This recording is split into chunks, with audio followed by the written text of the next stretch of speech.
So I want to welcome you all to the second Poudre River Forum. My name is Reagan Wascom, and I serve as the director of the Colorado Water Institute at Colorado State University. And Mary Lou Smith and I have been facilitating a local group that we call the Poudre Runs Through It. And we call it a study action work group because we want to get some things done on this river. And today this group is proud to bring you this second forum. And I would say the group's had a lot of help from some great sponsors, as well as we're happy to have all the folks showing their booths as well today. And so I think we'll have a good day today. The purpose of this forum is at least threefold. We want to celebrate our accomplishments on the river. We want to educate ourselves about what others are doing on the river. And then we want to try to figure out what we can do as a community of people that are joined by this river. So how many of you were here at the forum last year? Raise your hands. All right, welcome back. You guys are the Poudre River Warriors. We're glad to see you. The rest of you are new. Raise your hands, new folks, first year. Great. Okay, we plan to make this an annual event, and we hope it'll only grow. I need to recognize a few elected officials that I see here with us today. I'm aware of a couple that I've seen come in from House District 53. We have our newest representative, Jenny Arndt. She's here. I know we're expecting Joanne Janal from House District 52. I haven't seen her yet. Fort Collins Mayor Karen Wykenot's planning to be here. Karen, are you here? Yes, I see you back there in the middle of the room. Great.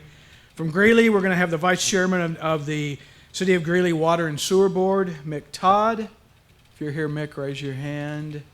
Coming in, okay. I think we're going to have the council represented by Jerry Horak today. Did I miss any, Mary Lou? Are there others? Okay, well, I also want to recognize Representative Fisher out from House District 53. Randy,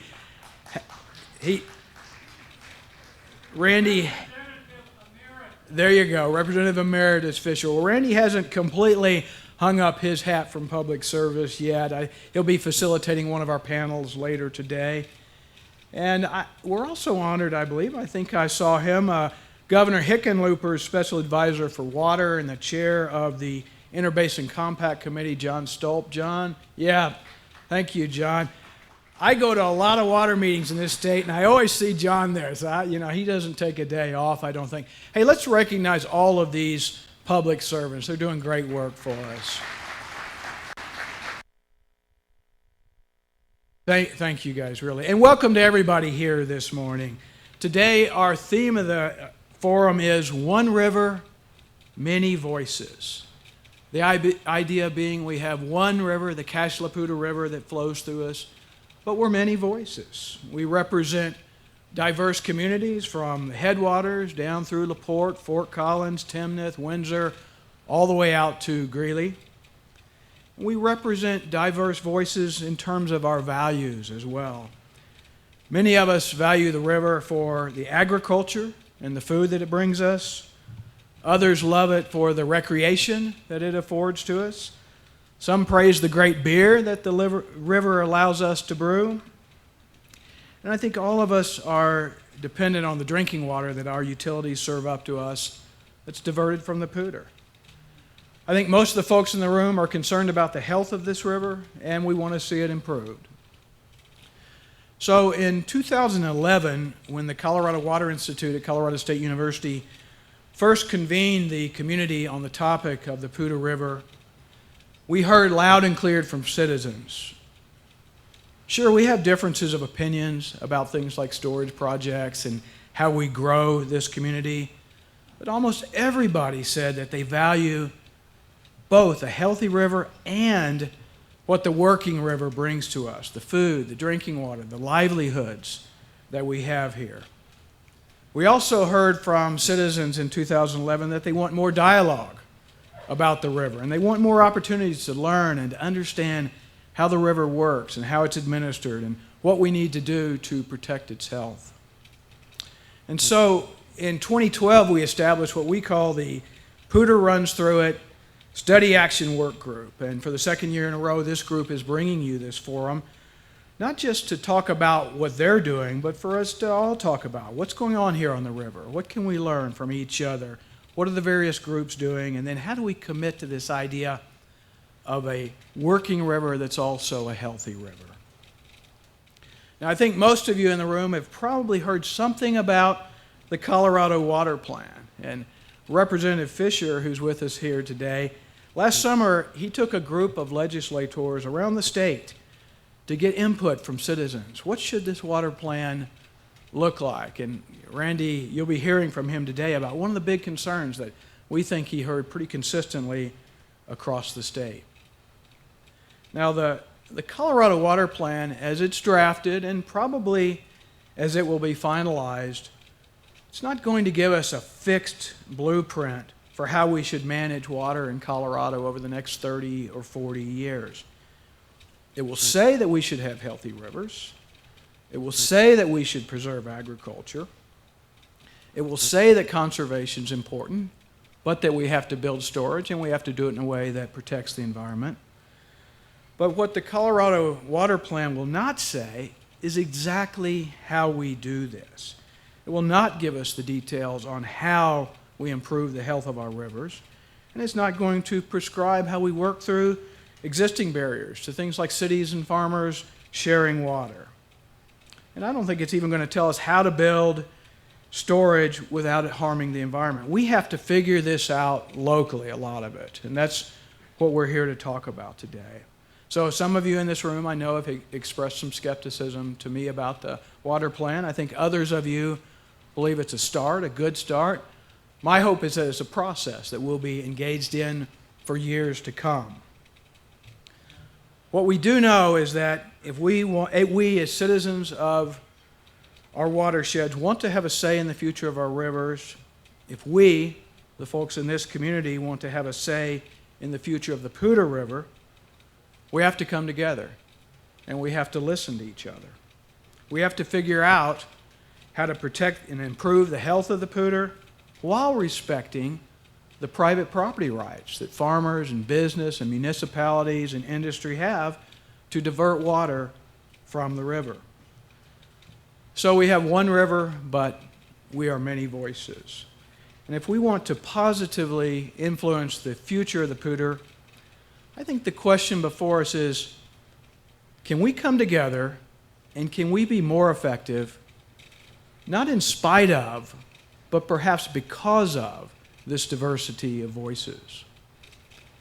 Now, there's almost a bewildering array of activities going on in this watershed, and you can see some of it just around this room, but from flood and fire recovery, river restoration efforts, reservoir projects, whitewater parks, bike trails, oil and gas development, rapid growth, pine beetle recovery, it goes on and on. And some of you might have seen just yesterday the City of Fort Collins released their report on the ecological response model. So things just keep clicking and moving. And just since our Poudre Runs Through It group was formed 3 years ago, several other new organizations have sprung up to address their issues of choice.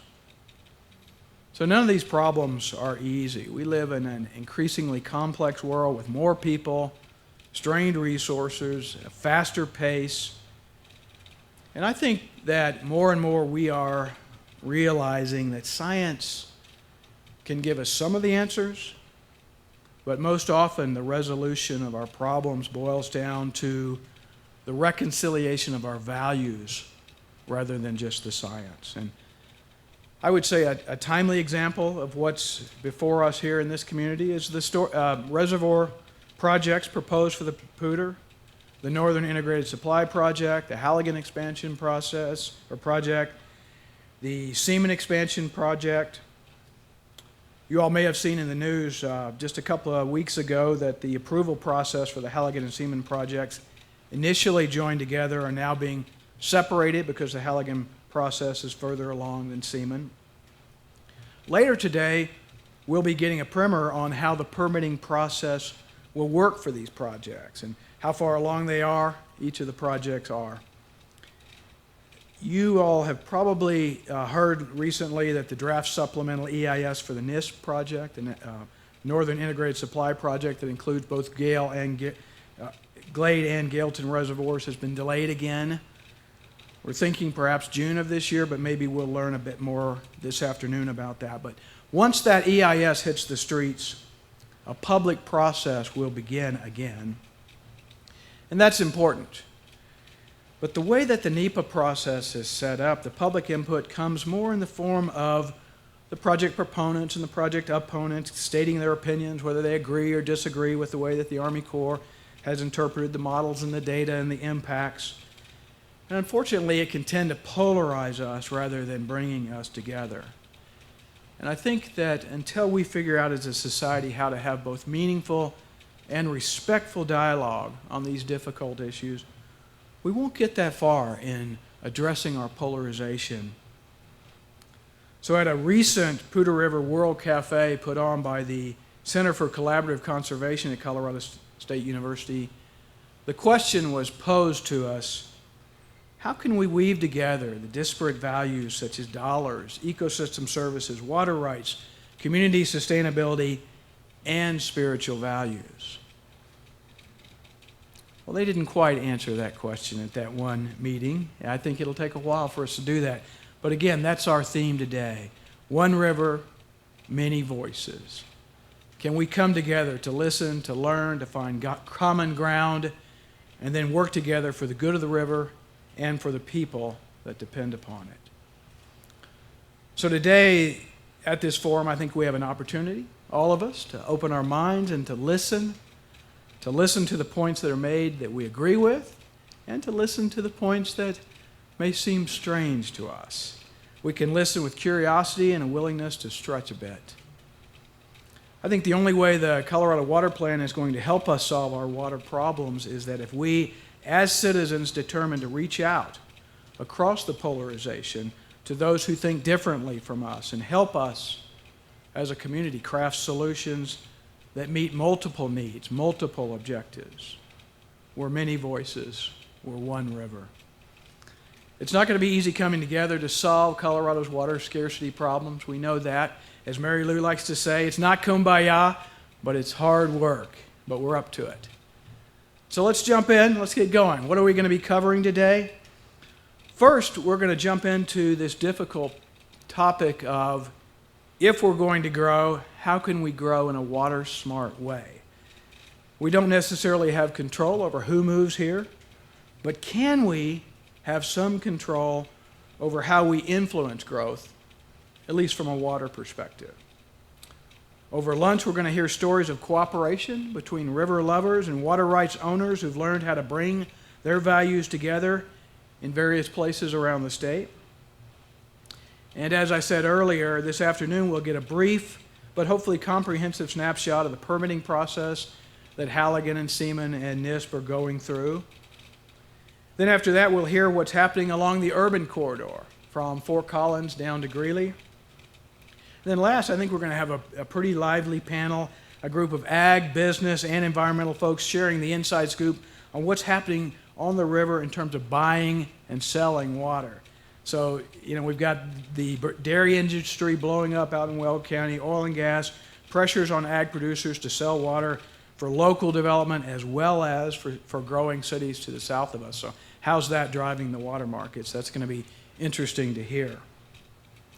Now, for this year's forum, we've woven in more opportunities for dialogue. And I want you all to notice where the microphones are. We want to have people come up to the mics, say who you are, speak. This is a forum, not a series of presentations and lectures. So we want interaction as much as possible with all of you here today. And then once we've made our way through the formal agenda, we'll switch to the more informal part of our forum, a chance for you to browse the booth and talk to folks and to partake in the beer that our local brewer, Odell, has provided, as well as to hear from local band, the Poudre River Irregulars. And now this year we're also doing something new that we're calling the Poudre Side Currents. And that's going to be a chance for you to sit down informally in a handful of groups with different Poudre-related efforts and to engage in a little deeper dialogue and questioning with some of the folks that will be panelists and others today. And then back to the booths along the edge. Please take a look at your program, a really diverse list of organizers. They have a a message to share. And then another important something I need to mention to you are sponsors. So this year we've had about 3 times as many sponsors as last year, each one giving between $250 to $1,000 to help us keep the price of this forum low and to be able to help students and others come here. You'll see their logos on the screen and on your program. Why don't we take a moment right now and just thank our sponsors this morning. Let's give them a hand. Thanks to everybody who helped us. So with that, let's get going. And before we start the first panel, we have a short video clip that Eric Brown. Eric was formerly with the Greeley Tribune, so I think probably a lot of you recognize his name. He's now with the Colorado Corn Growers, but he put together a video to help introduce you to some of the members of the Poudre Runs Through It. So welcome and thank you, everybody.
You need to find common ground, and between those conflicting ideas of the working river and the healthy river.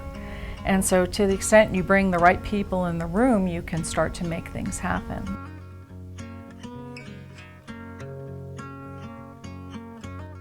The group is the Poudre Runs Through It Study Action Work Group, and the conversations that occur between the attendees in this affiliation they're representatives from agriculture, from the environmental community, from the recreation community, from industry, and from municipalities. And the discussion revolves around the concept of a healthy working river, which the Poudre River has its challenges when it comes to the combination of those two topics. The advantages to this group so far are, 1, local knowledge of what the opportunities are, 2, the networking within the group, 3, the passion that some of the members have, 4, the knowledge base that we have across the disciplines. We have scientists, we have lawyers, we have natural areas managers, we have people from water utilities, we have downtown development, just a whole variety of players, and each brings something unique to the table, a different perspective, different knowledge, different ideas, different passions.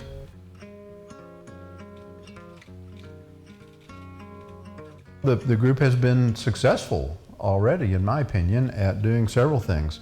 Identifying opportunities to bolster those low flows, looking at opportunities to retrofit some diversion dams to make them friendlier for fish passage and to bypass water. So that's on the flow side. On the public awareness side, the forum, right now is considered an annual event to continue to work with the public to raise their level of knowledge, both for the public as well as the members of the group itself, and some flow gauges that we're going to be putting in on the river to make it easier for the public to understand what a cubic foot per second is. There's just more and more pressure on the natural resources, just natural resources in general, but certainly on the Poudre River in particular, because as more and more people want more and more things from the river. Like historically, the river was used for agriculture and also for municipal water supplies. But now, of course, we have recreational demands, we have the fishing demands, have environmental demands.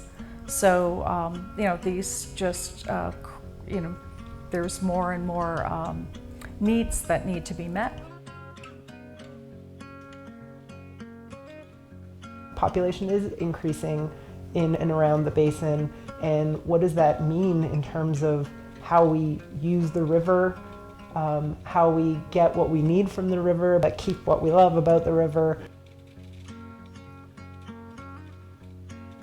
Coalitions like ours and collaborative efforts like Poudre Runs Through It are really important mechanisms for having the right conversations about how to address those without it necessarily being in a high conflict environment. In what our group considers as a good example of a healthy working river, both aspects, you have to come together. Where the water is going to come from to put in the river, someone's going to have to come up with that. So there's a piece of that. How are you going to keep the water in the river? There's a piece of that. How are you going to make sure it gets from point A to point B? There's a piece there. So all those things have to come together.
Hey, Eric, great job. Let's give him a hand.